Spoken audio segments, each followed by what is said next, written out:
Hello guys, and we're going to be looking at item Scp-003. Object class is Euclid. Special containment procedures. Scp-003 is to be maintained at a constant temperature of no less than 35 degrees Celsius and ideally kept above 100 degrees Celsius. And if I said that wrong, say in the comments below. No living multicellular organisms of category 4 or higher complexity may be allowed to come into contact with Scp-003. In event of total power failure, if Scp-003-1 begins to increase its mass, assigned personnel must engage in skin contact with Scp-003-1. Ideally, I think personnel may use their body heat to return Scp-003-1 to above the critical temperature.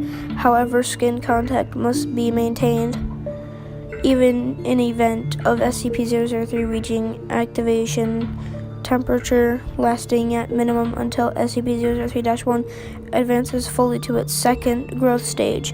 Personnel who enter Scp-003's containment area must first be examined for body parasites of category 4 or higher complexity and sterilized if such organisms are present. All personnel who have come in physical contact with Scp-003-1 are to immediately report for sterilization afterwards. Scp-003-1 must not be removed from Scp-003-2 except in case of emergency procedures. Detailed above, any significant change in Scp-003-2's rune activity, including pattern, frequency, or color, should be reported within 3 hours of occurrence. Cessation of rune activity must be reported immediately. Scp-003-2 must be supplied with power via the source designated generator 003-4 at all times. Description. Scp-003 consists of 2 related components of separate origin, referred to as Scp-003-1 and Scp-003-2. Scp-003-1 appears to be composed of chitin, hair, and nails of unknown biology arranged in a configuration similar to that of a computer motherboard. Testing reveals Scp-003-1 to predate earliest known circuit boards by a factor of thousands of years.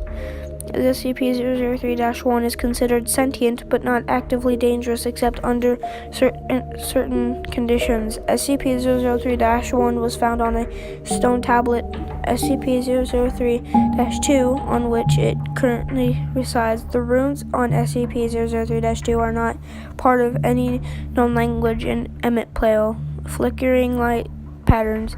Scp-003-2 is controlled by a non-biological internal computer, the contents of which are mostly inaccessible without risk of damaging Scp-003-2. Scp-003-2 is capable of controlled emissions of radiation, including heat, light, and anomalous radiation types. Scp-003-2 contains an internal power source of anomalous nature, which appears to have been losing power since several centuries before discovery. It is considered probable that Scp-003-2 was created for the purpose of containing Scp-003-1. Partially interpreted data recovered from Scp-003-2 may refer to a past and / or potential future LK class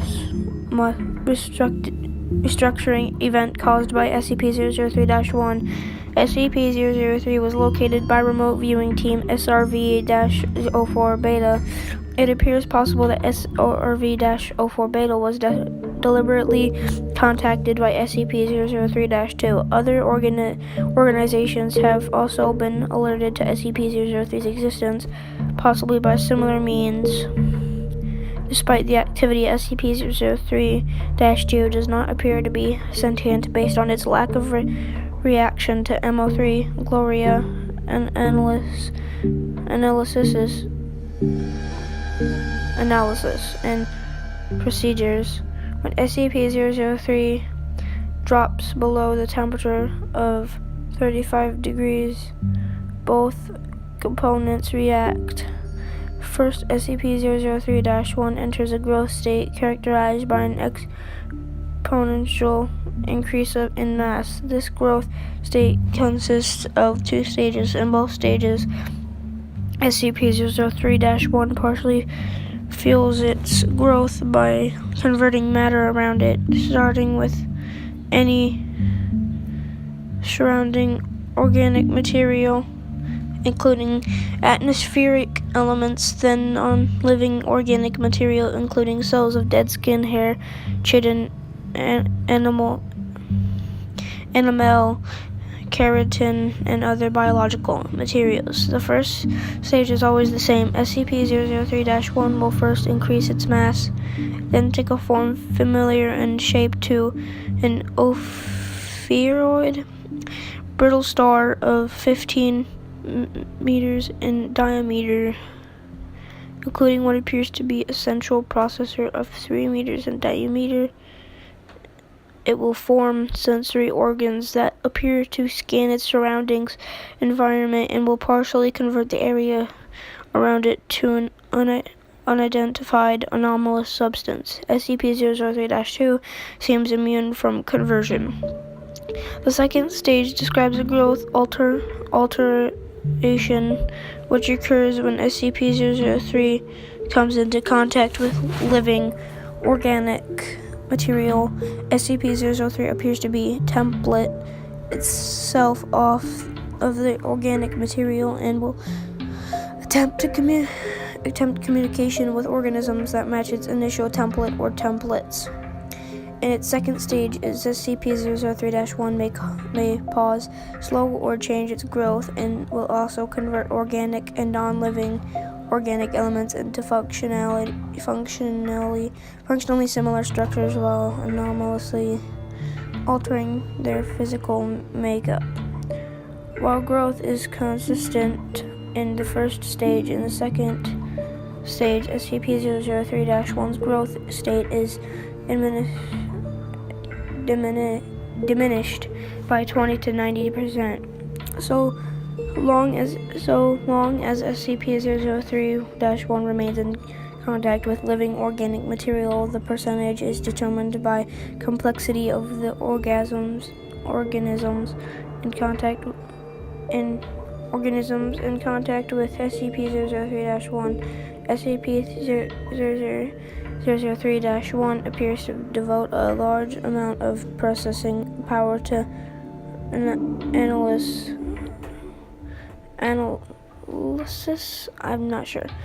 of living organic material. During each of SCP-003-1's growth stages, SCP-003-2 releases bursts the that temporarily inhibit SCP-003-1's growth of reverse this growth when the temperature of SCP-003-1 rises above 100 degrees Celsius. Similar radiation emissions have been replicated or recorded via other anomalous means. SCP-003-1's biology have been the subject of extensive study. Significant elements have been identified similar to SCP-1512 and SCP-2756, the latter two of which have no further confirmed connection with SCP-003-1 and no known connection with each other, and none of which are fully understood, technically even less understood than SCP-003, thanks to the extensive cross-disciplinary research on the SCP-003 objects. To date, no convincing analysis have been put forward which satisfactorily explains SCP-003-1's connection to these SCP objects or others, nor its connection to modern technology beyond appearance and potential mimicry via unknown mechanism. Addendum 003-01. Acting on information gathered from linguistic analysis of SCP-003-2's runes and comparative data analysis research team, Mo3-Gloria has managed to establish a link between SCP-003 and data expunged for analysis of functions. SCP-003-1 may now be considered sentient and is to be kept a minimum of 1 kilometer from and the resulting byproduct at all times. Addendum 003-02. SCP-003-2's power loss has been exacerbated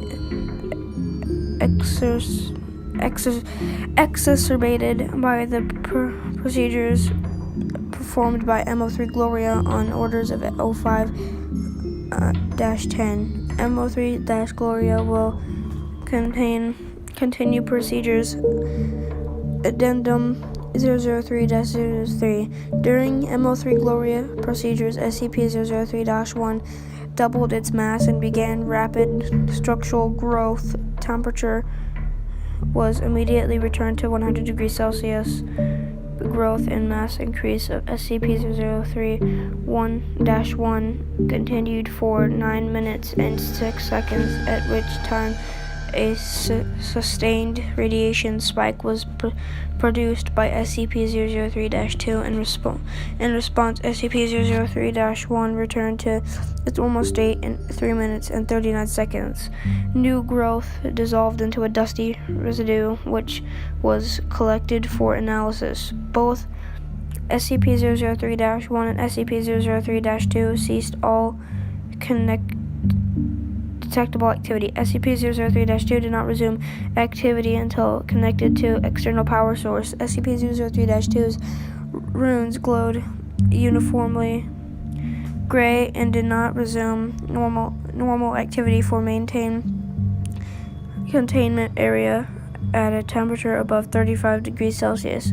Without external power supplied by generators 003-3 through 4, Addendum 003-04, the procedure detailed in Addendum 003-003 was repeated, and SCP-003-1 again entered a growth state after 10 minutes and 13 seconds. SCP-003-2 once again produced a sustained radiation spike. SCP-003-1's growth stopped for 36 seconds, then resumed at its previous pace. On quadrupling its mass, SCP-003-1 formed a coherent outer shell and body after appearing to scan its environment and partially converting its environment. SCP-003-1 then breached containment, entering the observation gallery, where 9 members of Mo3-Gloria were present on physical contact with team members. SCP-003-1 encompassed them in rapidly grown appendages and stopped growth for 15 minutes. SCP-003-1 then resumed growth and rearranged the component parts of the center of its form to the shape of a 3-meter-tall female humanoid. It's formed to the shape of a 3-meter-tall female humanoid with peripheral tentacles shifting to extrude primarily from SCP-003-1's newly formed hair and spine. SCP-003-1 then produced rudimentary vocalizations in an apparent initial attempt to communicate with researchers. An unknown individual approached the compromised containment area in company of a full squad of agents. The individual claimed to be acting on orders of 05-10 and attempted communication with SCP-003-1. Following this incident, Agent Jackson of Mo3-Gloria successfully restored power to SCP-003-2 and activated backup generators to return the temperature to 100 degrees Celsius. SCP-003-1 returned to its normal state in 21 minutes and 7 seconds and was successfully recontained without incident. All 9 members of Mo3-Gloria affected by SCP-003-1 were afterwards found to be physically unharmed with no residual effects besides physiological trauma that the converted materials of SCP-003's former containment area did not dissolve and are now under analysis. Addendum 003-05. In light of the previous incident, 05-10 was removed from the 05 Council by joint decision of 05- and 05-. MO3 Gloria procedures have been indefinitely suspended. Hope you guys enjoyed that, and I will leave the link to this SCP below. And sorry for the stuttering in this video, and I'll see you all tomorrow for SCP-004.